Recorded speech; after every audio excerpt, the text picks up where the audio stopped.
আপনি যখন পড়ালেখা করতেন তখন আপনি কয় ঘন্টা পড়তেন? আমরা যখন পড়াশোনা করতাম তখন প্রাইভেট মাস্টার ছিল না। প্রাইভেট মাস্টার কারে কয় জানতামও না। নোট বই কারে বলে, গাইড বই কারে বলে তাও চিনতাম না।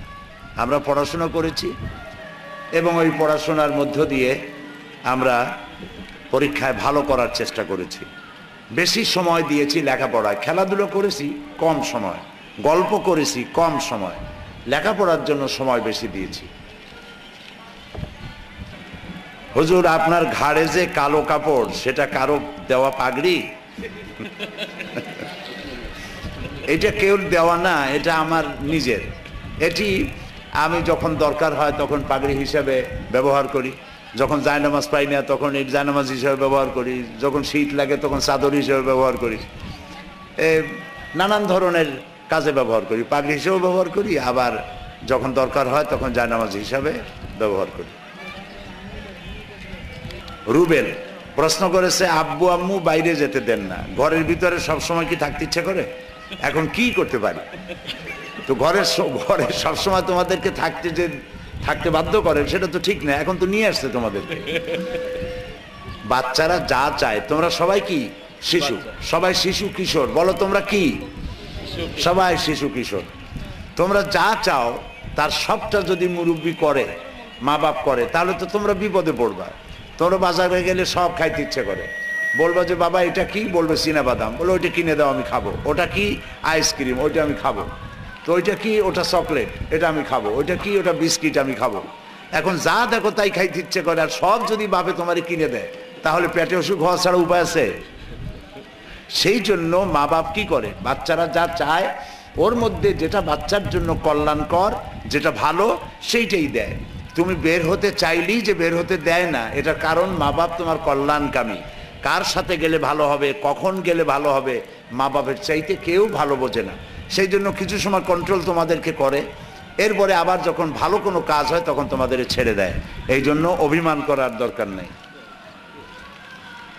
বড়দের মুখের দাড়ি কামাইলে বা ছাটিলে কি কোনো ক্ষতি হবে?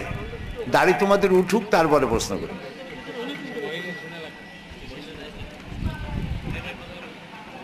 টিভি দেখা কি জায়েজ আছে?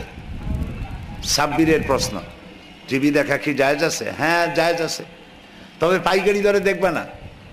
তোমরা চীনাবাদাম খাও কিনা? চীনাবাদাম চেনো? তো কথা না কইলে বুঝি কেমনে? জোরে বলো, চেনো? চীনাবাদাম খাও নাই কে কে? হাত উঁচু করে দেখাও। চীনাবাদাম খাও নাই? তুমি খাও নাই? জীবনেও খাও নাই চীনাবাদাম? আচ্ছা, ওই হাজার হাজার বাচ্চার মধ্যে পাওয়া গেছে বাদাম খায় নাই, একজন পাওয়া গেল। আচ্ছা, চীনাবাদাম যখন তোমরা কেনো তখন খোসা শুদ্ধ কেনো কিনা? হ্যাঁ, খোসাওয়ালাই তো বিক্রি হয়, আবার দানাওয়ালাও বিক্রি হয়। তো খোসাওয়ালা যখন কিনো তখন যেহেতু পয়সা দিয়ে কিনছো, সেই জন্য খোসা শুদ্ধ খাও না খোসা ছাড়াই খাও? খোসা ছাড়াই খাও, যেহেতু ওইটার মধ্যে কোনো উপকার নাই। সেই জন্য টেলিভিশনের ভিতরে যেগুলি টেলিভিশন তুমি কিনে আনছো, ওর মধ্যে ভালো আছে খারাপও আছে। ভালো যেটা সেটা তুমি দেখবা, যেটা খারাপ মা বাপ দেখতে নিষেধ করে সেটা দেখবা না। কথা বুঝে আসছে? আচ্ছা, আপনি কয়টা দেশে গেছেন? আমি প্রায় পৃথিবীর 50টার মতো হবে, কম বেশি 50টার মতো দেশ আল্লাহ ঘুরাইছেন। খালিদ বিন ওয়ালিদ রাদিয়াল্লাহু তাআলা আনহুর জীবনী জানতে চাই। প্রশ্ন করেছে খালেদ সাইফুল্লাহ।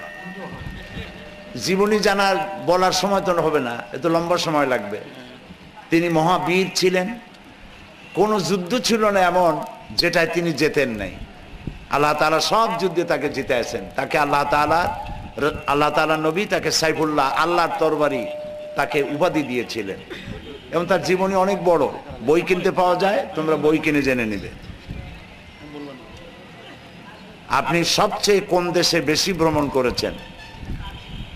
ইউরোপিয়ান দেশগুলিতে বেশি ভ্রমণ করেছি, ইউরোপে, তারপরে আমেরিকায়, মধ্যপ্রাচ্যে।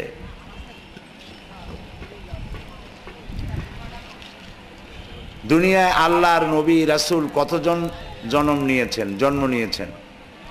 এদের সংখ্যা, নবীদের সংখ্যা সম্পর্কে কেউ বলেন 1,24,000, কেউ বলেন 2,24,000। এই জন্য আমরা বলি অসংখ্য। অসংখ্য নবী আল্লাহ তাআলা পাঠাইছেন পৃথিবীতে।